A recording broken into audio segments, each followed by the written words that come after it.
Hi friends, welcome back to our channel. நான் இன்னொரு evening snacks தான் பண்ண போகிறேன். என்னென்னு பார்த்தீங்கன்னா குல்குலே ஹிந்தி பேர் குல்குலே. அப்போ என்னென்ன எப்படி பண்ணணும் அப்போ ஆദ്യം நம்ம மைதா எடுக்கணும். நான் இப்போ ஒரு பவுலில் 1 கப்பு மைதா எடுத்திருக்கேன். தட்டு இது கூட இப்போ நான் கண்டென்ஸ்டு மில்க் தான் சேர்க்க போகிறேன். கண்டென்ஸ்டு மில்க் இல்லாதவையே சீனி சேர்த்தா மதி. கண்டென்ஸ்டு மில்க் தான் வேணும்னு ஒன்றும் இல்லை, சீனி மதி. இப்போ நாங்கள் என்கிட்ட இருக்கிறத வந்து நான் சேர்க்குறேன். வீத்து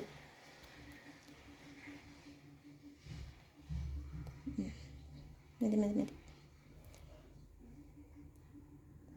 சீனியை சேர்க்குறவையே சீனியை பொடிச்சு சேர்க்கணும். பொடிச்சு சேர்த்துங்கொண்டு பால் விட்டு இதை குழச்செடுக்கணும். அப்போ பால் விட்டு குழச்சோம்னா தான் டேஸ்ட்டு நல்லாயிருக்கும்.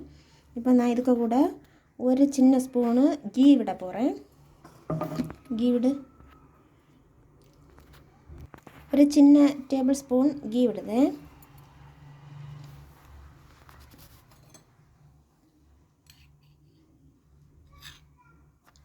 இதை இன்னும் நல்லா நமக்கு குழச்செடுக்கலாம். இதில் ஏலக்காய் பொடிச்சது இட்டு கொடுக்கலாம் இருந்தால். என்கிட்ட இல்லை, நான் இப்போ இடுதால ஒரு பிஞ்சு அளவு உப்பு இட்டு கொடுக்கணும், ஒரு பிஞ்சு உப்பு. அப்போ இதை குழச்சுண்டு காட்டுதேன். நான் இப்போ கண்டென்ஸ்டு மில்க்கு வீற்றி நல்லா குழச்சிதேன். ஆனால் குழச்ச முடியலை, நல்லா இனிப்பாச்சு. இன்னும் வீற்றினா பயங்கர இனிப்பாகும். அதுകൊണ്ട് நான் இப்போ கொஞ்சம் பால் விட்டு குழச்ச போகிறேன். நீங்களும் பால் விட்டு குழச்சானே இதில் மதி குழச்சுண்டு காட்டுதேன். இப்போ தான் மாவு நல்லா குழச்சாச்சு. இதை ஒரு 10-15 மினிட்டு நல்லா மூடி வச்சோன்னா அப்போ தான் இது நல்லா சாஃப்ட் ஆகும். மைதா நல்லா சாஃப்ட் ஆனால் தான் நல்லாயிருக்கும். அப்போ இதை மூடி வச்சுக்கொண்டு ஒரு 15 மினிட்டு கழித்து நான் காட்டுதேன்.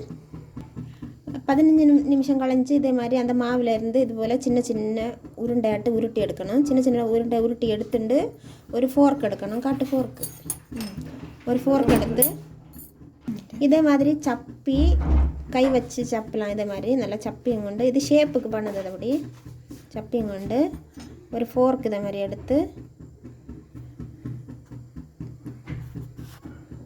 அதில் வச்சு இது போல் ஷேப் ஆகி இதுபோல் எடுக்கணும். இது இங்கே எடுத்து வச்சுருக்கு. இது போல் எல்லாத்தையும் ஷேப்பாக்கி எடுக்கணும். நான் எடுத்துட்டு காட்டுதேன். இது உண்டாക്കുന്ന ஒரு ஈஸி மெத்தட் கூட காட்டுதேன். ஆദ്യം மாவை நம்ம சப்பாத்தி கல்லில் பரத்தி கொண்டு இது மாதிரி ஒரு அடப்படுத்துண்டு இதுபோல் நம்ம ரவுண்டாக்கி எடுத்துட்டு அந்த ஃபோர்க்கில் வச்சு ஷேப் எடுக்கலாம். இது കുറച്ചുകൂടെ ஈஸியாக இருக்கும் பண்ணக்கு. இதே மாதிரி நமக்கு இந்த ரவுண்டு ஷேப்பை மட்டும் எடுத்து ஃபோர்க்கில் வச்சு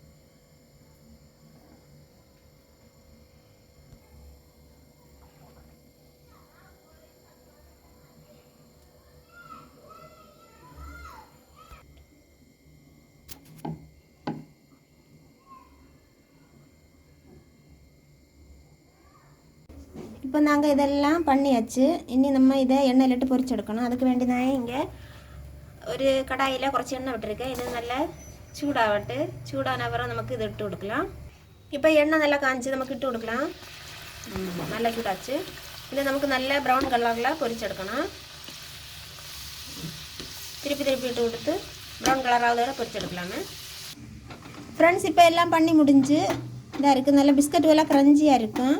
இதுக்கு ஷேப் எல்லாம் வேறு மாதிரி ஏன் வந்து நேட்டால் நான் கரெக்டாக தான் பண்ணிகிட்டு இருந்தேன். எங்கண்டு என் ஹஸ்பண்டு ஓடி சாடி வந்து ஷேப் எல்லாம் மாற்றி இது போல் எல்லாம் பண்ணிகிட்டு இருந்தேன். எனக்கு நல்ல தேசியம் வந்து இங்கே பாருங்கள், இதை ஷேப்பு என்னெல்லாம் பண்ணுதுன்னு எனக்கு தெரியாது. எனக்கு நல்ல சரி விடுவா. அப்போ இந்த வீடியோ உங்களுக்கு பிடிச்சிருந்தா லைக் பண்ணுங்கள், ஷேர் பண்ணுங்கள், கமெண்ட் பண்ணுங்கள், சப்ஸ்கிரைப் பண்ண மறக்காதீங்க. ஃப்ரெண்ட்ஸுக்கெல்லாம் ஷேர் பண்ணி விடுங்க. இந்த குல்குல் இதுக்கு பேர் குல்குல். நீங்கள் பண்ணி பாருங்கள்.